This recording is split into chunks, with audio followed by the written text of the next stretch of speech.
El Señor esté con ustedes. Y con tu espíritu.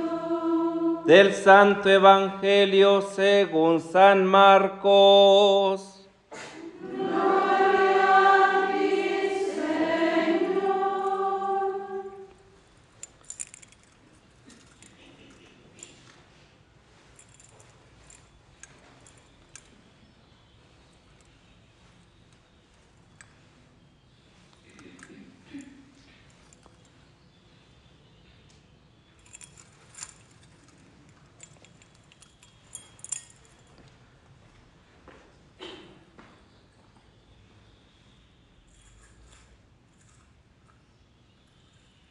En aquel tiempo, Jesús fue a su tierra en compañía de sus discípulos. Cuando llegó el sábado, se puso a enseñar en la sinagoga, y la multitud que lo escuchaba se preguntaba con asombro: ¿de dónde aprendió este hombre tantas cosas? ¿De dónde le viene esa sabiduría y ese poder para hacer milagros? ¿Qué no es este el carpintero, el hijo de María, el hermano de Santiago, José, Judas y Simón? ¿No viven aquí entre nosotros sus hermanas? Y estaban desconcertados. Pero Jesús les dijo: todos honran a un profeta, menos los de su tierra, sus parientes y los de su casa. Y no pudo hacer allí ningún milagro, solo curó a algunos enfermos imponiéndoles las manos. Y estaba extrañado de la incredulidad de aquella gente. Luego se fue a enseñar en los pueblos vecinos. Palabra del Señor. Gloria a ti, Señor Jesús. La vida cotidiana constantemente está regida por las circunstancias que nos va tocando vivir en cada episodio de nuestra vida. Y estas nosotros las podemos enfrentar de acuerdo a la capacidad que tenemos, no solamente intelectual, sino ante todo y sobre todo desde la perspectiva de la fe. Los fracasos no siempre van a ser como una derrota para hundirnos en nuestra tristeza, en nuestra frustración, para alejarnos de Dios y pensar que la vida no tiene sentido. Y lo mismo, los éxitos no pueden ser el motivo para inflarnos por encima del mundo y para saber y pensar que solamente nosotros tenemos la razón y el control de todo. Cristo Jesús experimentó ambas cosas y siempre, absolutamente siempre las orientó desde la voluntad y desde la perspectiva de Dios. El profeta Ezequiel es enviado por Dios a un pueblo rebelde y testarudo que rechaza la palabra. También Jesús tropieza con la misma experiencia y se sorprende de la falta de fe de sus paisanos. Y es que a Jesús no se le conoce desde la perspectiva intelectual, desde la razón. Seguramente que sus conciudadanos, sus coterráneos, sus paisanos, sabían efectivamente quién era Jesús de Nazaret. Y según ellos conocían a sus hermanos, ¿verdad? Estos que precisamente menciona el Evangelio, ¿sí? Que no es el hijo del carpintero, el hijo de María, hermano de Santiago, de José, de Judas, de Simón. ¿No viven entre nosotros sus hermanas? Ya conocemos el contexto de este texto y ya sabemos a qué se refiere. Pero ellos, ¿verdad? Los paisanos de Jesús tenían datos sobre él. Sin embargo, no le conocían, no sabían quién era él. La primera y la última lectura hablan, por tanto, del rechazo de profetas. ¿Se vendrá abajo por eso el mensaje de la palabra? Responde San Pablo en la lectura de la segunda carta a los Corintios: de ninguna manera. No se vendrá abajo el proyecto de Dios.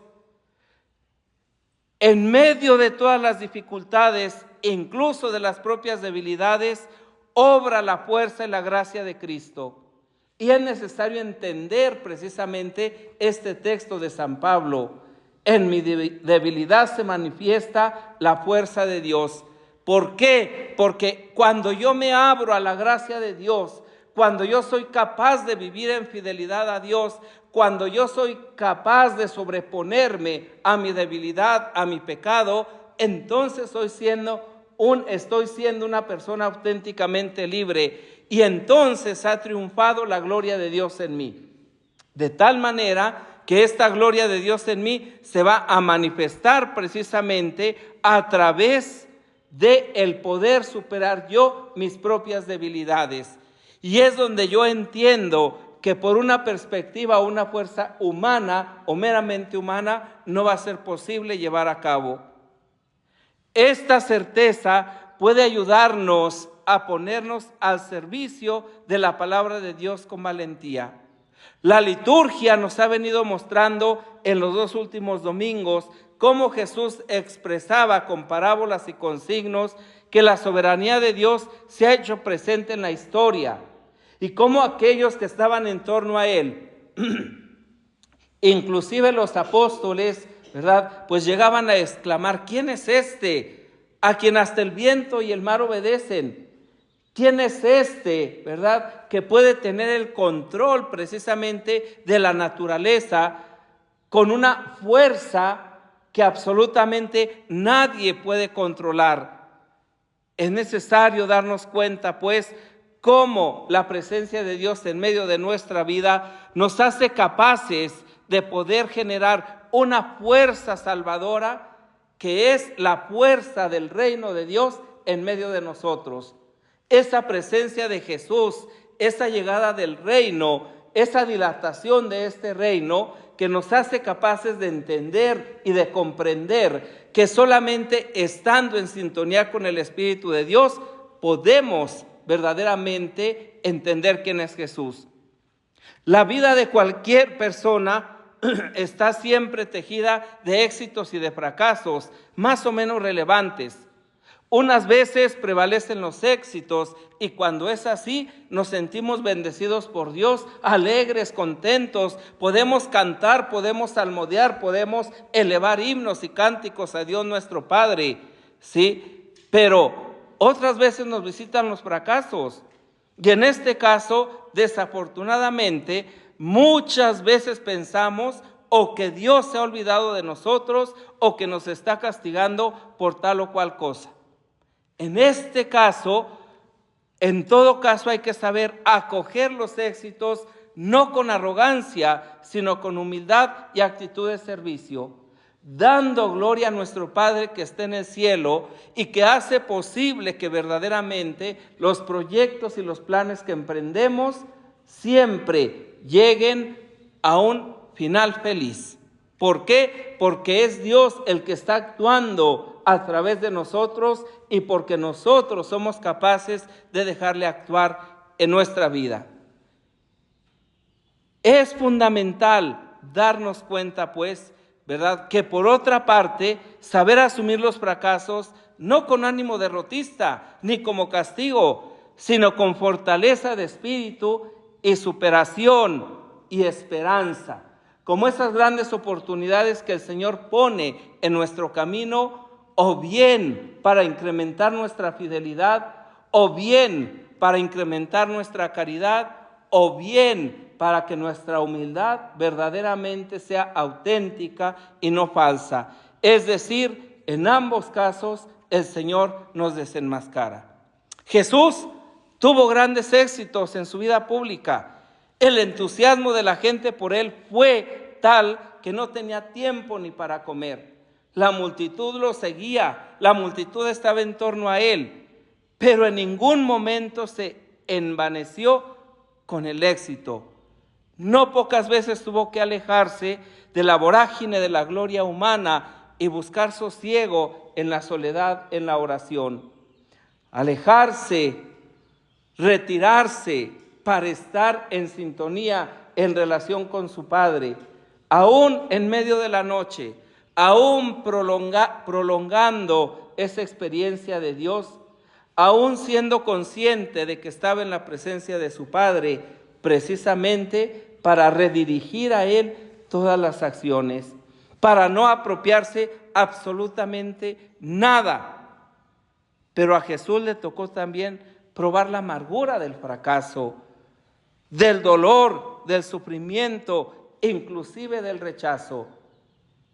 Ya sabemos que el Evangelio nos muestra en ocasiones, ¿verdad?, hasta la perspectiva de un Jesús que se ha vuelto loco y que por eso van a buscarlo su familia, su madre, ¿sí?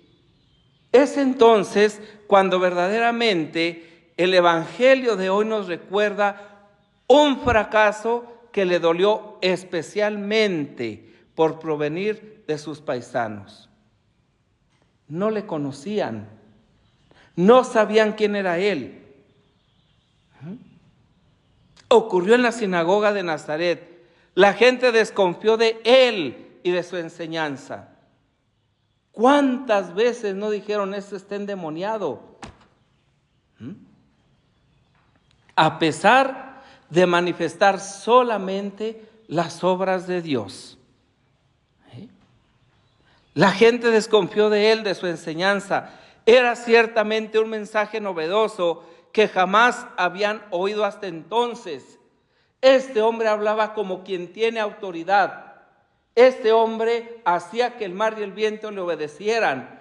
Este hombre levantaba a los muertos y los hacía que resucitaran. Este hombre daba la salud a los enfermos, perdonaba los pecados. Este hombre expulsaba a los demonios. Pero ¿quién es realmente Jesús de Nazaret? ¿Quién es este que vive, que habita en medio de nosotros y al cual no somos capaces de entenderle? El Evangelio de Lucas dramatiza el episodio hasta tal punto que Jesús es arrojado violentamente de su pueblo. Lo sacaron del pueblo para despeñarlo. Con razón se dice de él que vino a los suyos y los suyos no lo recibieron. Pero Jesús estaba sorprendido, sobre todo por su falta de fe. Porque a una fe se le adhiere la confianza, a una fe se le adhiere la certeza de que en cualquier circunstancia Dios está con nosotros. Cuando la gente escuchó con asombro las palabras de Jesús y comentó los prodigios que había hecho en otros lugares, reaccionó haciéndose ciertas preguntas sobre su identidad, las que ya hemos mencionado. Ese es el tema central que subyace en el Evangelio de hoy. Hacía mucho tiempo que conocían a Jesús, al carpintero, al hijo de María, a sus familiares, pero todavía no sabían realmente quién era. ¿Cuánto tiempo decimos nosotros de conocerle a Jesús? O de saber cosas de Jesús. O de haber hecho cursos de teología.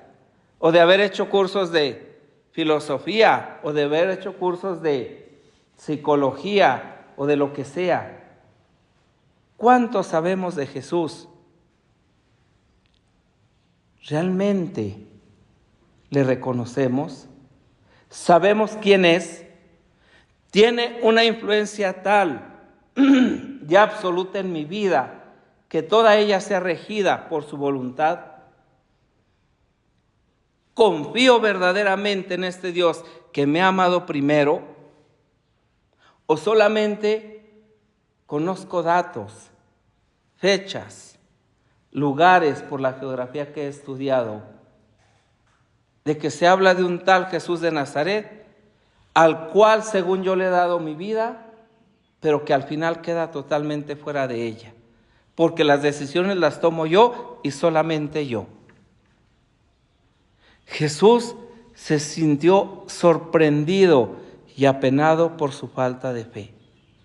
Sus paisanos tenían mucha información,